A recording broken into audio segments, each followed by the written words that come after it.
నమస్కారం గురుగారు. శ్రీమాత్రే నమః. కోరిన కోరికలు తక్షణమే నెరవేరాలంటే లలిత సహస్రనామంలో ఏ జపం జపించాలి? ఏ నామాన్ని జపించాలి అని చూసుకున్నట్లయితే అమ్మా ఒకటేనమ్మా. ఇక్కడ లలితా సహస్రనామాలు ఎందుకు మీరు అనుకున్న సంకల్పం నెరవేరేలా చేస్తాయి అనేది ఫస్ట్ మనం పట్టుకోవాలి. లలితా సహస్రనామాలు అంటే ఎవరో రచించినవి కాదు, గుర్తుపెట్టుకోండి. ఎవరో పుస్తకం రాసింది కాదు. నిండు సభలో అమ్మవారు బండాసురుడు వధ కోసం వచ్చినప్పుడు నిండు సభ ఒకటి జరుగుతుంది. అందరూ దేవతలందరూ ఉంటారు. ఆ దేవతలందరూ ఉండగా ఆవిడ సింహాసనం మీద కూర్చున్నప్పుడు ఆవిడలోంచి 8 కిరణాలు బయటకు వచ్చాయి, తెల్లటి కిరణాలు.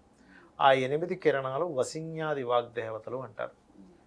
ఆ వసిన్యాది వాగ్దేవతల ద్వారానే మనం మాట్లాడగలుగుతుంటాం, అన్ని పనులు జరుగుతుంటాయి.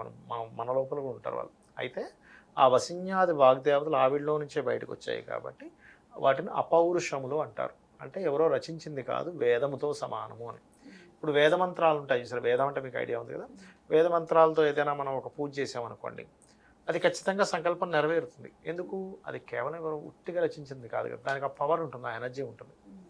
ఓకే, ఎలాంటి చిన్న ఎగ్జాంపుల్ చెప్తా చూడండి. ఇప్పుడు మనకి రేస్ ఉంటాయి, రకరకాల రేస్ ఉంటాయి. అల్ట్రావైలెట్ రేస్ అని కొన్ని రేస్ ఎఫెక్ట్ని ఇస్తాయి. ఇప్పుడు మామూలుగా ఈ లైట్ ఉంది, ఈ లైట్ రేస్ వేరు, కానీ ఎక్స్రే రేస్ వేరే ఉంటుంది, అల్ట్రావైలెట్ రేస్ వేరే ఉంటాయి, కొన్ని లేజర్ రేస్ వేరే ఉంటాయి. ఆ రేస్తో మనం కొన్నిటిని కట్ చేయొచ్చు కూడా. అంటే ఏంటి, ఒక లైట్లోనే అన్ని రకాలుగా ఉన్నప్పుడు ఒక శబ్దంలో ఎలాంటివి ఉంటాయి, అంతే కదా. కాబట్టి ఏంటంటే ఒక్కొక్క శబ్దానికి ఒక్కొక్క శక్తి ఉంటుంది. అలా వసిన్యాది వాగ్దేవతలు పలికినటువంటి ఆ యొక్క అమ్మవారి నామాలు అంటే 1000 నామాలు అంటే ఏమిటంటే అమ్మవారు ఇది అని చెప్పడం. మొత్తం మీరు లలితాసహస్రనామాలు కనుక విన్నట్లయితే ప్రకృతి అంటే ఏంటో మీకు అర్థమవుతుంది. అయితే ఇక్కడ ఏంటి, ప్రకృతిలో ఉన్న ప్రతిదీ అమ్మవారిని మనం అర్థం చేసుకొని మనకి ఏదైతే కోరిక ఉందో దాన్ని బట్టి నామం చేసుకుంటే ఇంకా బాగా పనికొస్తుంది. అంటే ఉదాహరణ ఎలా అంటే, ఇప్పుడు మీకు ఎవరికైనా ధనానికి ఇబ్బంది ఉంది అనుకోండి, అప్పుడు లలితా సహస్రనామాల్లో ఓం సంపత్కరీ సమారూఢ సింధుర వ్రజ సేవితాయై నమః. సంపత్కరి అనేటువంటి అమ్మవారు, సింధురములు అంటే ఏనుగులు, ఏనుగుల చేత లలితా అమ్మవారి చుట్టూ తిరుగుతూ అమ్మవారికి పూజిస్తుంది అని. అంటే సింధూరంలో ఏనుగులు ఎందుకు అంటే, ఏనుగులు సంపదలకు కారకం. అందుకే చూడండి, లక్ష్మీదేవి దగ్గర ఎవరుంటారు, ఏనుగులు ఉంటాయి అటు ఇటు. కాబట్టి ఆ నామాన్ని ఎవరైనా ఒక 40 నిమిషాలు రోజు చేశారనుకోండి, కొన్ని వేల వందల మందికి చెప్పగా ఇది ఫలించినటువంటి విషయం. ఇది ఈ మంత్రం చేసుకుంటే ఫలిస్తుంది. అలాగే కొంతమందికి అప్పులు ఉంటాయి ఎక్కువగా, అలాంటప్పుడు ఓం అపర్ణాయై నమః. ఓం అపర్ణాయ నమః అంటే ఏంటంటే, అపర్ణ అంటే పర్ణములు వదిలిపెట్టినటువంటిది. అమ్మవారట శివుని కోసం తపస్సు చేస్తూ ఎండినటువంటి ఆకుల్ని కూడా తినకుండా ఆవిడ తపస్సు చేసిందట. ఆకు కారకం ఎవరంటే బుధుడు. విడిచిపెట్టింది అంటే బుధుడు దేనికి కారకుడు, జ్యోతిష్శాస్త్రరీత్యా అంటే అప్పులకు కారకుడు. అంటే అప్పులు కూడా మనకి ఇంకా తీరిపోతాయి అపర్ణ అనేటువంటి నామాన్ని కనుక చేసుకుంటే. దీని మీద ఒక ఒక కథ కూడా ఉంది దీని మీద, అంటే నిజంగా జరిగినటువంటి అంశమే అది. ఏమిటంటే, ఒక ఊర్లో ఒక బ్రాహ్మణుడు ఉండేవాడు. ఆయన వాళ్ళ పూర్వీకులు చేసిన అప్పులు ఆయన తీరుస్తూ ఉండేవాడు. కానీ ఆయన శక్తి సరిపోయేది కాదు, ఎంత అప్పులు చేసినా సరే, చాలా అప్పు ఉండేది. అయితే ఇంకా ఊర్లో వాళ్ళందరూ ఏం చేశారు, లేదు మొత్తం డబ్బులు అడగాలి ఎలాగైనా నేను ఇంటికి వెళ్ళని వాళ్ళ ఇంటికి వెళ్ళారు. ఇంటికి వెళ్ళాక వాళ్ళ భార్య ఏం చేసిందంటే, మీరు బయట కూర్చోండి, మా వారికి చెప్పేసి వస్తాను వెళ్ళంగానే ఆయన పూజ చేసుకుంటున్నాడు అమ్మవారి నామాల్లో చేసుకుంటూ ఉంటే, అప్పుడే సరిగ్గా వాళ్ళ భార్య వచ్చి చెప్పింది. అప్పుడే అపర్ణ అనే నామం వచ్చింది.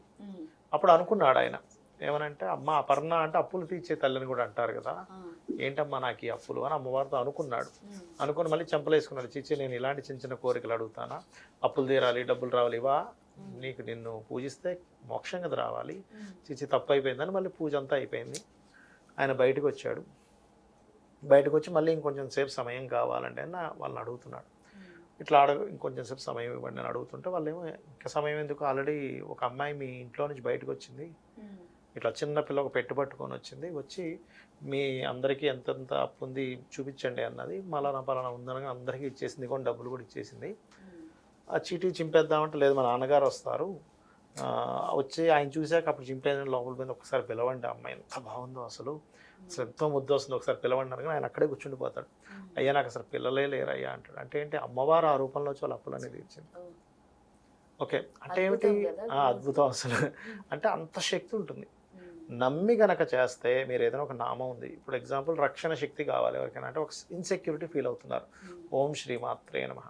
ఆ మాట అనగానే ఏమవుతుందంటే మనం చాలా సింపుల్గా అంటాం శ్రీమాత్రే నమః అని కాదు. విశ్వంలో ఉన్న ప్రతిదీ కూడా మీకు ఒక తల్లిలా కాపాడేటువంటి ప్రకృతి మొత్తం మిమ్మల్ని కాపాడుతూ ఉంటుంది.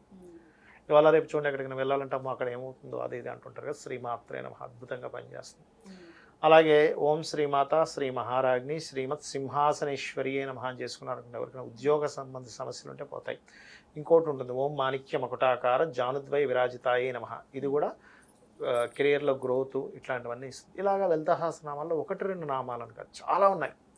మీకు ఒక్కోసారి మనకి హెల్త్ ఇష్యూస్తో బాధపడుతూ ఉంటారు కొంతమంది. అలాంటప్పుడు అనారోగ్యంగా ఉండే అనారోగ్య సమస్యలు ఉన్నాయి, ఆరోగ్యం బాగోలేదు అనుకునేటువంటి వారికి ఓం సర్వ వ్యాధి ప్రశమని సర్వ మృత్యు నివారిణి అగ్రగణ్య అచింత్య రూప కలికల్మషనాశిని అయి నమః. ముందు ఓము లాస్ట్లో నమః కలుపుకుంటూ ఎట్లా అంటే ఇంకా నేను పిలుస్తున్నాను పలుకుతుంది. ఇప్పుడు ఎగ్జాంపుల్ ఆ కెమెరామ్యాన్ ఉన్నాడు, ఆ అబ్బాయి పేరు ఏదో ఉంటుంది, పిలవంగానే పలుకుతాడని ఒక నమ్మకంతో పిలుస్తారు కదా. లలిత సహస్రనామాల గురించి చక్కగా వివరించినందుకు ధన్యవాదాలు గురించి. శ్రీమాత్రే నమః.